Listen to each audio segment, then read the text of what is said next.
The sea views all around are one of the things that makes the Isle of Wight such an attractive location. But if you're a business here, well, the Solent out there can also be something of a barrier too, because companies on the island have to compete with firms on the mainland who've often got better access, better transport and lower costs too. That was certainly the case for one boatyard here in Bembridge, who found it difficult to compete when it came to selling other people's boats. So they came up with an interesting solution. They decided to make their own. And here's the result, the Shearwater. An 8.6 metre boat with a top speed of 60 miles an hour. It's won rave reviews in the press and was a contender for Boat of the Year. It's the brainchild of Jim Robinson, who took over the family boatyard, which had traditionally concentrated on selling, repairing and storing boats, and turned it into a boat builder too. We were agents for some standard boats, Avon or Jeanneau sports boats, and we found once we filled the area here, it was difficult to get people to come to the Isle of Wight to see us and see the product. That bit of water is quite a step for them to come across in their minds. So we were looking for another way to carry on the business, expand.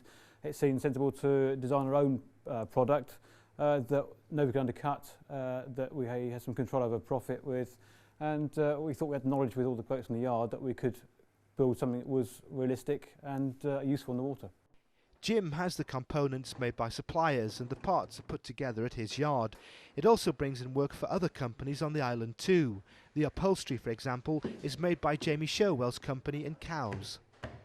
Gives us a good lot of work, keeps us busy, keeps the lads busy, and it's good fun. I mean, we get to use a lot of different materials. It's not your mundane. We do a lot of car repairs as well, and you get a cigarette burn on a car seat, and it's the same job in and out every week, and it gets a bit boring. Whereas something like this, the colours are always different, the styles are always different, and I like my boats, so it's to get involved in it, and especially from the start with Jim, it's been good.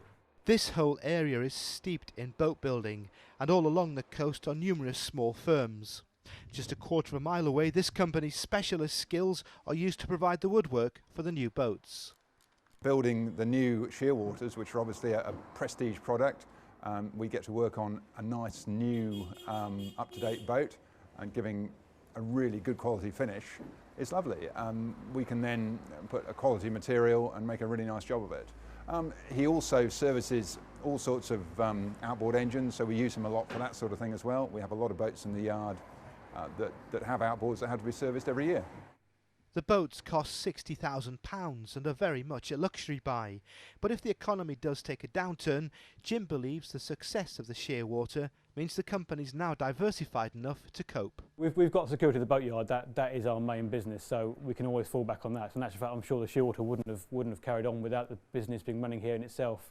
The amount of time you have to put into designing and thinking about the different areas of the boat wouldn't have paid for itself without the backup of the company, but now it's romping away and it's making a nice extra for us at the end of the year. For now though, things are going well. The firm sold 19 of the boats in 2 years. They're now being exported too, and there are plans for a 9.5 metre version of the Shearwater, which could take to the water later this year.